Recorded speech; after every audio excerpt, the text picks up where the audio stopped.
Hi, boys and girls. This is Miss Kathy. We're in the middle of the Christmas season, and we thought we'd bring you some stories from Guide's Greatest Christmas Stories. After the Christmas season, we'll be returning to our regularly scheduled shoebox mystery books. Christmas is a special time of year, a time to celebrate the birth of baby Jesus, who was born in a stable. Shepherds, after being serenaded by angels, rushed over to find the baby lying in a manger. Wise men, carrying gifts of gold, frankincense, and myrrh, followed a bright star until it led them to the baby king. What about you? Will this Christmas bring you closer to Jesus? I hope so, and I hope that the Jesus of Christmas will live in your heart throughout the year. Helen Lee Robinson, Editor. Annie's Christmas Miracle by Anna Mangin. As Annie ran down the steps of the schoolhouse, she thought about what she had overheard that morning. Grandpa had been talking to the landlord. "We don't know whether we'll have food for the young'uns on Christmas Day unless God performs a miracle. I'm not sure how we'll be able to pay rent." The landlord had said that he would wait until New Year's Day. Then Annie had heard Grandpa and Grandma whispering for a long time. She got out of bed and crept to their door. "I'll tell them not to worry," she thought. Peeping through the door, she saw Grandpa and Grandma kneeling beside the bed, praying. Her heart was suddenly lighter. She tiptoed back to her room. "Everything will be all right now," she whispered as she hurried to dress for school. But now, as she walked home from school, Annie wondered if God had heard Grandpa and Grandma's prayer. Annie took the shortcut along the railroad track. It was the quickest way home. She walked along the steel rails that stretched through the unbroken snow. Then she turned off onto the path that led through the chokecherry thicket and across the pasture to the little white house where she lived with Grandpa and Grandma. As she walked along, her foot slipped, and she slid through the snow to the bottom of the low bank that ran along the tracks. A snowdrift stopped her fall.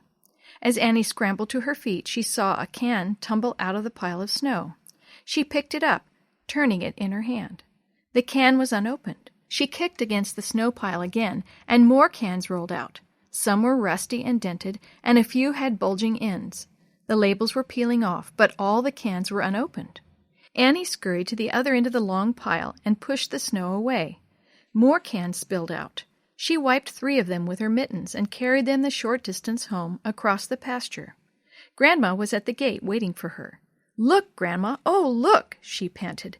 "There's a big pile of cans like this right down there by the railroad in the chokecherry thicket."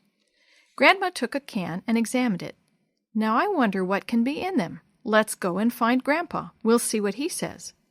Grandpa was chopping the wood behind the house. Annie thrust the cans into his hands. "I found them in the snow in the chokecherry thicket."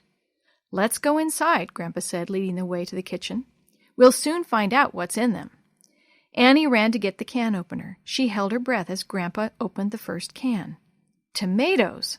Oh, do you suppose they are all tomatoes? Hurry, Grandpa, hurry!" The second can held golden halves of peaches, and the third purple plums. Annie squealed with joy.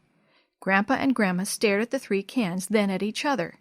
"Tell us exactly where you got them," Grandpa said. "Just down in the ravine, Grandpa. There's a pile as tall as me and 3 or 4 times as long." Grandpa smiled at her. "That would be an awfully big pile of cans, Annie," he said. "Maybe you'd better ask George to bring the big wheelbarrow over and help you fetch them home. This looks like a miracle to me."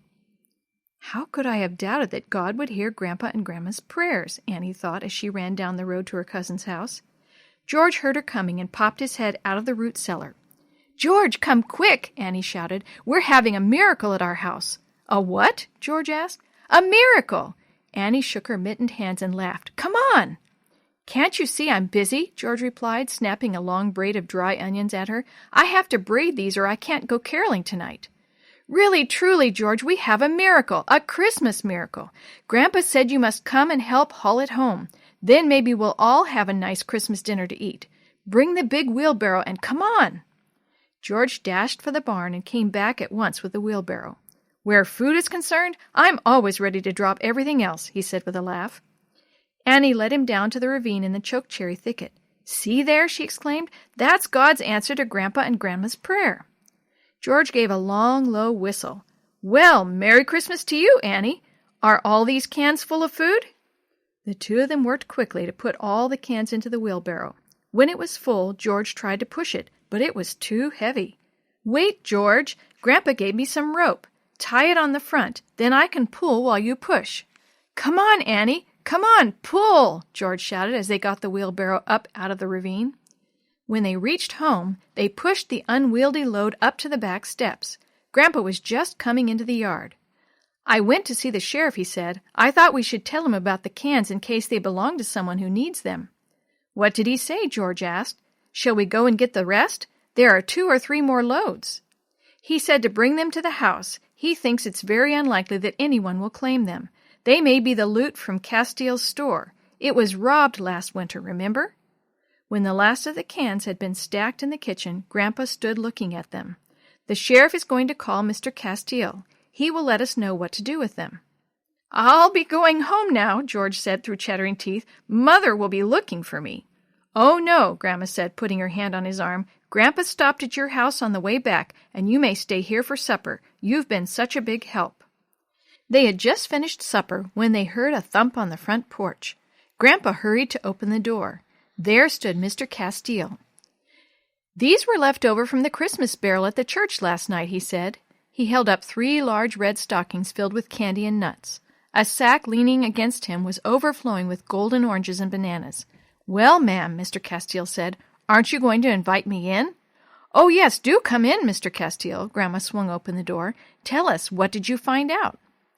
"After the sheriff called, I got in touch with my insurance company," Mr. Castiel said. "They paid me for the theft some time ago. They told me to do whatever I wanted with the canned goods." Mr. Castiel sat down in the rocking chair. "So, I want you to take the cans as a gift for Christmas. They can't be sold now since there are no labels on them. Some are rusty, and some are even bulging at the ends. Those you will have to throw away. Besides, I think the children earned them by bringing them home." He took a list out of his pocket and read in a sing-song voice, "There should be 5 cases each of peaches, pineapple, tomatoes, plums, pears, corn, peas, string beans, and macaroni. 2 cases each of raspberry jam, strawberry jam, and Concord grape jelly." Then he stood up and headed to the door. "This is indeed a Christmas miracle," Grandma said. "You will never know how thankful we are. God bless you, and may you have a happy, happy Christmas." Grandma closed the door as Mr. Castiel went down the walk. A great warmth filled Annie's heart. A glow seemed to light the room. George caught her eye and grinned, and Annie knew Jesus had answered Grandpa and Grandma's prayers and sent a miracle to the little white house on his birthday.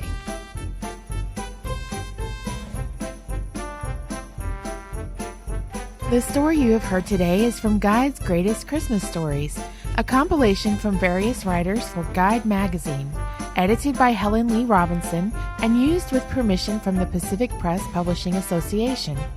As our special gift to you, we will be sharing one of these stories every day between now and Christmas. If you're interested in any other books published by the Seventh-day Adventist Church, please visit AdventistBookCenter.com or call 1-800-765-6955.